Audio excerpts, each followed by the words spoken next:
नमस्कार, मैं हूं विशाल दास और हमारे चैनल पर आप सभी का स्वागत है। दोस्तों 23 अगस्त यानी कल शाम को 6 बजे भारत ने इतिहास रच दिया है। भारत पहला देश बन गया है जिसने अपना स्पेसक्राफ्ट चांद के साउथ पोल पे लैंड किया है। चंद्रयान 3 मिशन 14 जुलाई को लॉन्च किया गया था और 23 अगस्त को चांद के साउथ पोल पे सॉफ्ट लैंड कर लिया है। अकॉर्डिंग टू इसरो इस मिशन के 3 ऑब्जेक्टिव्स है। पहला है सॉफ्ट लैंडिंग, दूसरा है चांद पर घूमते हुए एक रोवर का प्रदर्शन करना और तीसरा है साइंटिफिक एक्सपेरिमेंट करना।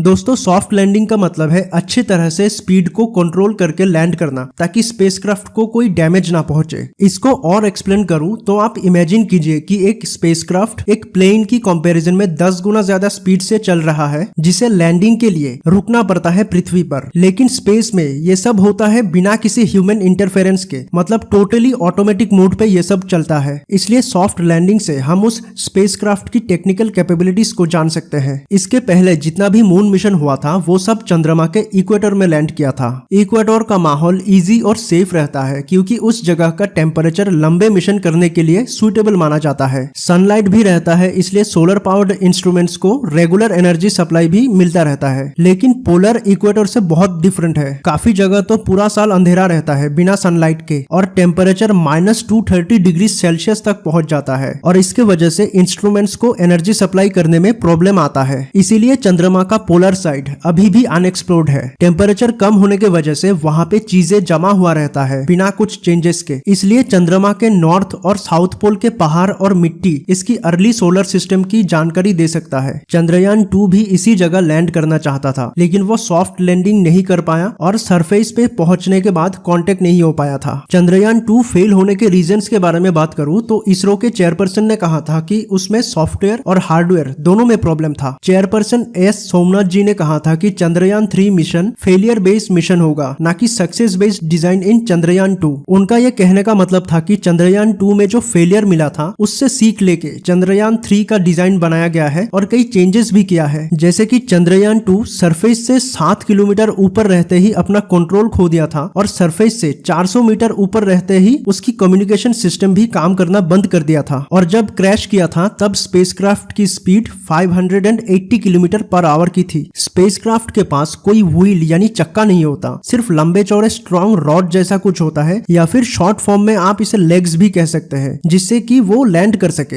इसलिए चंद्रयान 3 के लेग्स पहले से ज्यादा स्ट्रॉन्ग किया गया था। चंद्रयान 2 लैंडिंग के लिए 500 मीटर का रेंज फिक्स किया था लेकिन चंद्रयान 3 पोलर के 4 किलोमीटर के अंदर किसी भी जगह पे लैंड कर सकता था। चंद्रयान 3 का लैंडर चंद्रयान 2 से भी ज्यादा फ्यूल लेके गया है ताकि एंड टाइम में अगर कोई चेंजेस करना पड़े तब कोई प्रॉब्लम नहीं होगा। चंद्रयान 2 में सिर्फ 2 सोलर पैनल्स थे लेकिन इसमें 4 सोलर पैनल्स हैं। 4 सोलर पैनल्स लगाने का रीजन यह है कि अगर गलती से किसी रॉन्ग डायरेक्शन पर लैंड करता है तब एटलीस्ट 1 या 2 सोलर पैनल का साइड सूरज की ओर फेस कर रहा होगा और वो एक्टिव रहेगा। सॉफ्ट लैंडिंग करने के 15 मिनट पहले का टाइम बहुत क्रूशियल रहता है। यहाँ पे कोई भी गलती करने की गुंजाइश नहीं रहता वरना पूरा मिशन बर्बाद हो सकता है। सॉफ्ट लैंडिंग करने के बाद स्पेसक्राफ्ट अपनी इंफॉर्मेशन इसरो को भेजेगा और इससे हमारी साइंटिस्ट डाटा को एनालाइज कर सकते हैं चंद्रमा के बारे में जानने के लिए। ओके, तो यही तक था आज का वीडियो। आई होप आप लोगों को अच्छा लगा होगा। Thanks for watching.